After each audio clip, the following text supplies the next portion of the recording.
বাবারে শরীরটা ভালো লাগতেছে না, ডায়াবেটিস বাড়াই গেছে অনেক, মাথাটা ঘুরায়।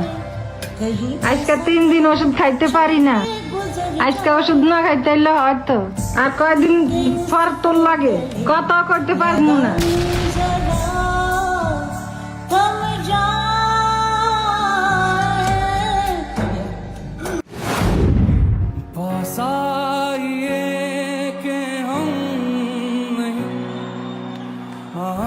ভাই এই যে আপনার ফোনটা, আপনার আম্মায় কলে আসিল, হাতে টিপলে গিয়া কলটা কাইটা গেছে। আপনি আমার মোবাইল নিয়ে গেলেন কখন? আরে ভাই আপনি এবার কেমন মানুষ, আপনার ফোন নিয়ে গেলাম, আপনি অথচ একটু লড়লেন চললেন না, আপনার দেন কই? ভাই দেন, আমার দেন কই? ভাই আমি নিজেও কইতে পারি না ভাই আমার দেন কই। এ আবার কেমন মানুষ? কেন কি হইছে? আপনার কি আর কিছু হারাইছে? আপনার কি আর কিছু চুরি হইছে?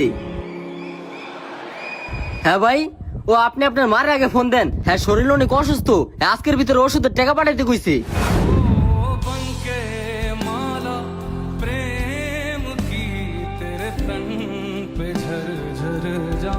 কি হইলো ভাই, কান্তাছেন কে?